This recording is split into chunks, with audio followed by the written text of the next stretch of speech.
Bonjour mes amis. Aujourd'hui, si vous le permettez, j'aimerais faire un résumé de tout ce qui s'est passé depuis le début de la révolte contre la vie chère jusqu'à aujourd'hui à la Martinique.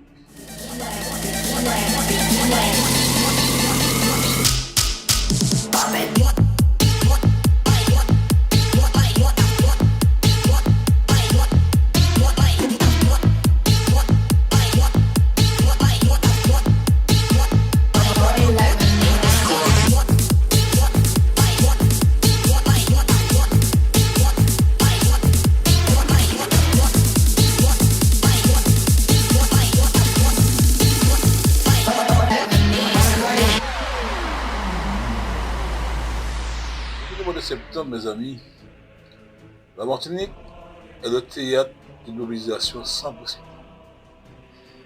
contre la vie chère. Retour sur les 6 mois de contestation des mesures gouvernementales aux initiatives citoyennes pour un avenir meilleur pour la Martinique. Le 1er septembre 2024, le Rassemblement pour la protection des peuples et des ressources afro-caribéennes, j'ai nommé le RAPAC, lance un appel à la mobilisation. Les Martiniquais expriment leur ras-le-bol face à des prix jusqu'à 40% plus élevés qu'en métropole.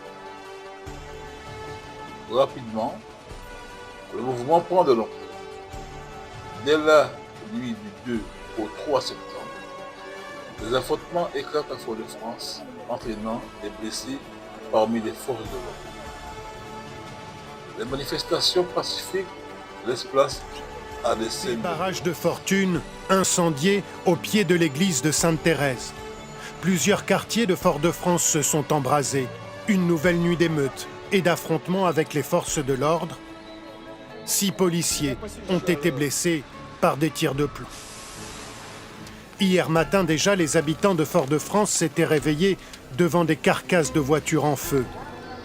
Les signes d'une nuit agitée. Face à l'intensification des troubles, le préfet instaure un couvre-feu partiel le 18 septembre dans les zones les plus touchées. Des unités de CRS sont déployées en renfort pour tenter de rétablir l'ordre.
Après plusieurs semaines de discussions, un accord est signé le 16 octobre entre l'État, la collectivité territoriale de Martinique et les principaux distributeurs.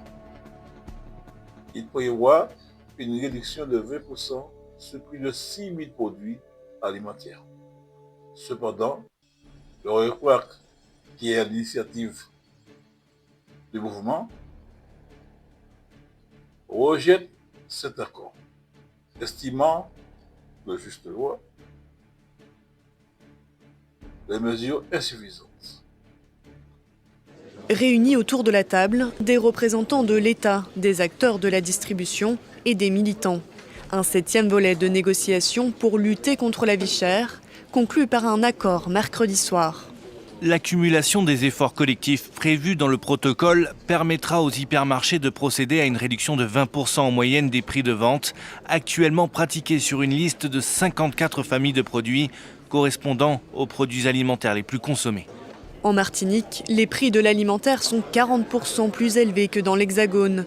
6 000 produits importés sont concernés par la baisse, insuffisant pour le collectif Rassemblement pour la protection des peuples et des ressources afro-caribéens, dit RPRAC, qui claque la porte sans signer l'accord et qui appelle à poursuivre la mobilisation. Les pansements qu'ils nous proposent là, ça ne nous intéresse pas. On a parlé de tout l'alimentaire. On a même fait une concession, on a dit on peut étaler dans le temps. Ils ont refusé. Ils sont en train de nous démontrer que notre parole n'a aucune valeur, celle du peuple n'a aucune valeur. Depuis début septembre, le territoire ultramarin est le théâtre d'une mobilisation sociale qui dégénère régulièrement en violence urbaine. Ces dernières semaines, l'île a connu des pillages, des incendies et des blocages de routes. Déterminé, le collectif menace d'empêcher la circulation tant que le ministre des Outre-mer ne se déplace pas en Martinique. Craignant de nouveaux débordements, les autorités ont prolongé jusqu'au 21 octobre le couvre-feu nocturne sur l'île. Le 12 novembre 2024, Odipodito Idiodiakwak est arrêté pour intrusion présumée dans la résidence préfectorale. Son arrestation provoque une nouvelle vague de manifestations et de violence dans notre pays, la Martinique.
Deux mois après la détention provisoire de Rony, il est libéré sous condition, avec condamnation à 1 an de prison avec sursis. À sa sortie, il appelle à une réflexion sur la suite du mouvement et souligne que le combat continue. En réponse à la crise, le gouvernement annonce en novembre un plan de 28 mesures incluant la suppression de l'octroi de mer pour 54 catégories de produits et une exonération de TVA pour 69 autres produits. Parallèlement, des initiatives locales émergent pour promouvoir la production locale et réduire la dépendance aux importations.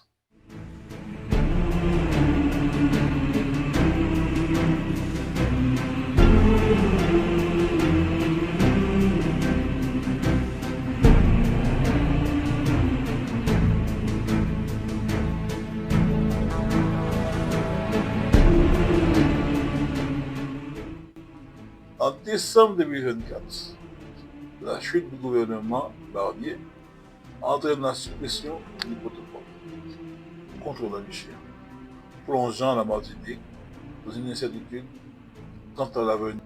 des mesures promises. 6 mois après le début de la mobilisation, la situation reste complexe.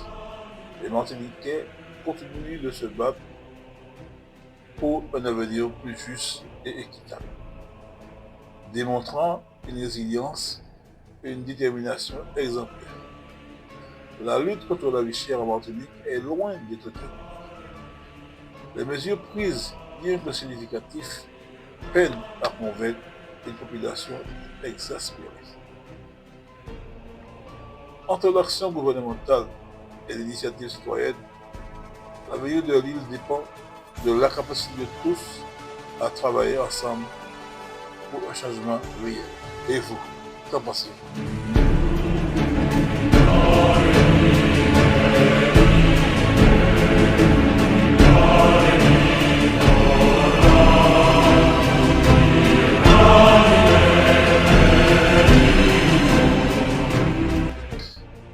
Voilà mes chers amis, j'espère que vous avez apprécié cette vidéo. C'était juste pour faire un récapitulatif du travail qui a été accompli et de tout ce qu'il nous reste encore à faire pour arriver là où nous voulons arriver. C'est-à-dire une vie meilleure pour nous et surtout nos enfants. Merci de m'avoir suivi. À bientôt.